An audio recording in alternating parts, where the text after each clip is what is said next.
For decades, marine biologists thought the snapping sound on coral reefs came from the claws clicking together. They were wrong. In 2000, a research team in the Netherlands filmed a pistol shrimp at 40,000 frames per second and saw what was actually happening. The claw wasn't making the noise. A bubble was. A bubble that formed when the claw moved so fast it ripped the water apart, then collapsed so violently it briefly emitted light at temperatures hotter than the surface of the sun. The shrimp wasn't snapping. It was firing a tiny star. The animal in question is small. A pistol shrimp, depending on species, runs as about 1.5 to 2 inches long. It lives on reefs and in shallow sand burrows across most of the world's warmer oceans. It has one oversized claw, which can be on the left or the right side of the body, and one normal-sized claw, which it uses the way every other shrimp uses its claws. The oversized one is the weapon. From a distance, it looks like a comically misshapen pincer. Up close, it is one of the most efficient mechanical accelerators in the animal kingdom. To understand what the Versluis team actually saw on their footage, you have to start with the geometry of the claw. The oversized claw has two halves, a lower part that stays mostly still and an upper part that cocks open at almost 90 degrees, like a tiny hammer pulled back. There is a small peg on the upper part that fits into a matching socket on the lower part. When the shrimp wants to fire, it loads the claw against an internal latch, builds up tension, and then releases. The upper part slams shut. The peg drives into the socket at a speed that, in older textbooks, was always described as just very fast. Just very fast turned out to be the wrong way to think about it. The closing speed of the claw, when the Versluis team finally pinned it down, is somewhere around 20 meters per second at the tip. That is fast for a shrimp, but it is not the part that matters. What matters is what 20 meters per second does to the water sitting in the path of the peg. Liquids cannot be compressed the way air can, but they can be pulled apart. When the upper part of the claw slams down, it shoves water out of the gap at extreme speed. Behind that water, where the moving claw has just been, there is a pocket of negative pressure. Not vacuum exactly, but pressure low enough that the water there cannot hold itself together as a liquid. It boils at room temperature, because the pressure has dropped low enough that boiling becomes the path of least resistance. That is cavitation. It is the same effect that chews up boat propellers and pump impellers in engineering applications, and it is the reason the inside of a high-speed pump eventually looks like it was attacked with sandpaper. A bubble of water vapor forms in a low-pressure pocket. The surrounding water tries to close back in around the bubble, and when it does, the collapse is violent enough to do mechanical damage to whatever surface is sitting nearby. The pistol shrimp has turned that engineering nuisance into a weapon. The peg and socket geometry is shaped so the jet of water leaving the closing claw produces a cavitation bubble at a predictable spot, just outside the claw itself, aimed at whatever the shrimp wants to hit. The bubble forms, lasts for a fraction of a millisecond, and then collapses inward. The collapse is the part the shrimp cares about. The mechanical shockwave that comes out of the collapsing bubble is loud enough and fast enough to stun small fish, kill prey at close range, and crack open small shells.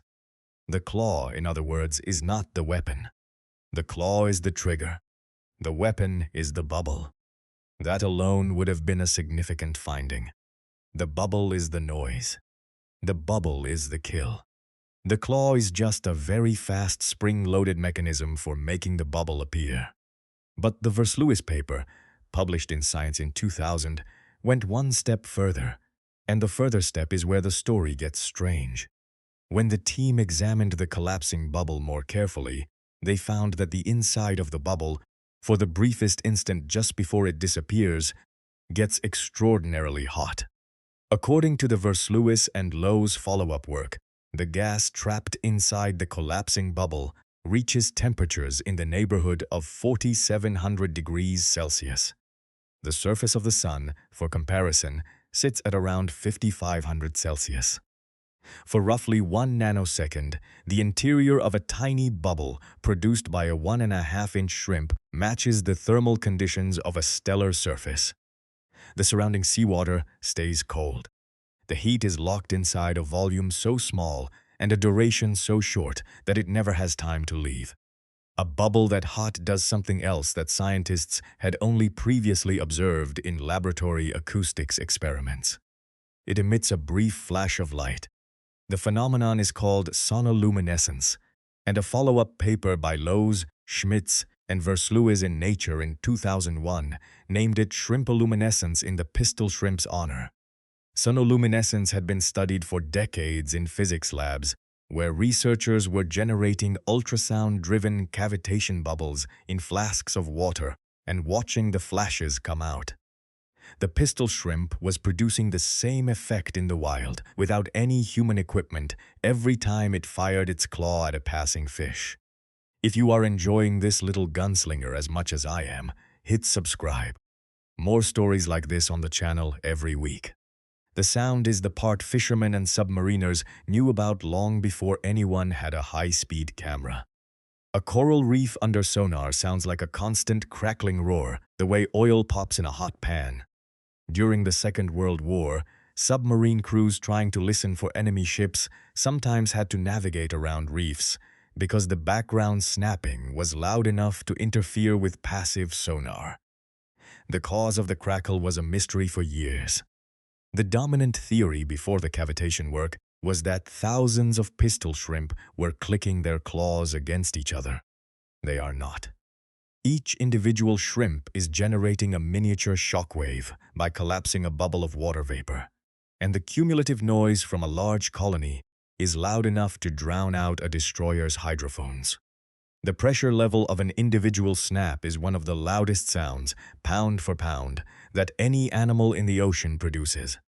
A pistol shrimp's snap measures around 218 decibels in the water near the claw.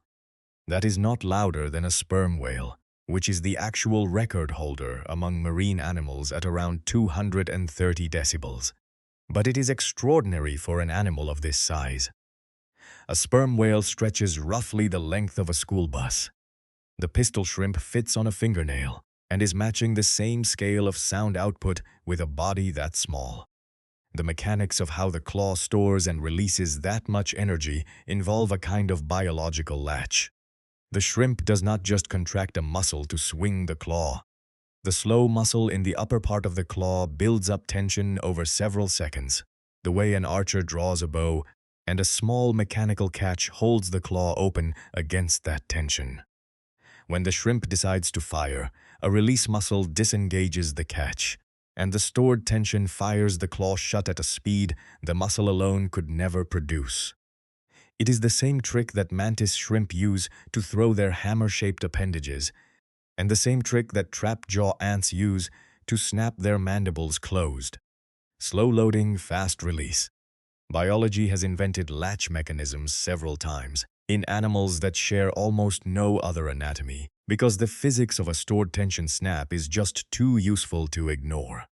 A 2017 paper in Scientific Reports went back and looked more carefully at the cavitation bubble itself, using updated imaging, and confirmed that the bubble dynamics matched what the Versluis team had described.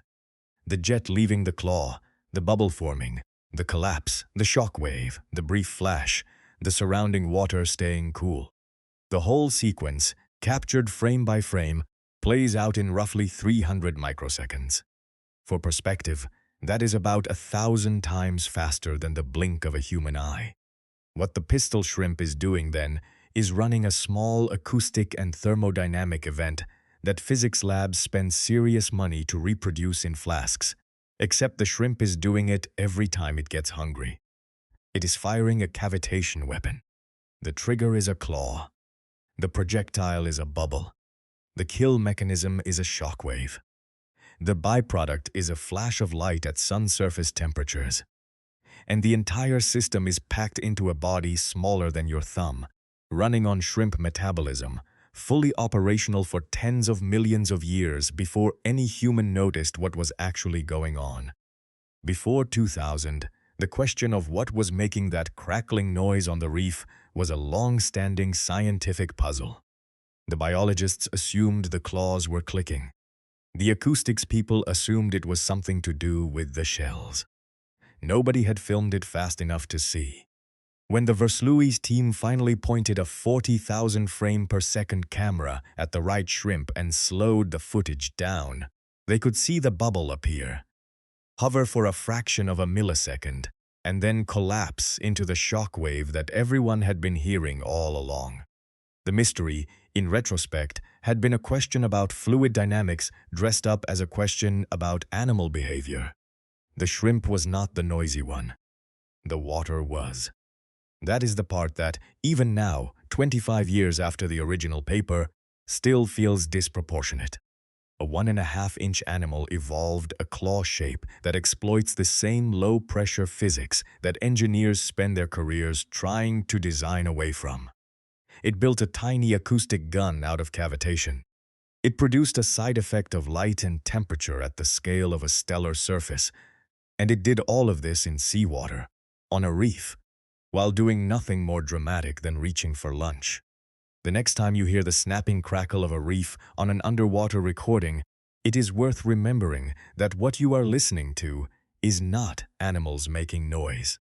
It is hundreds of small bubbles being born and dying in the same instant, each one carrying enough collapsing energy to flash for a nanosecond at thousands of degrees, and then going quiet before the water around it has a chance to notice. If you found this fun, there are more stories like this on the channel. See you in the next video.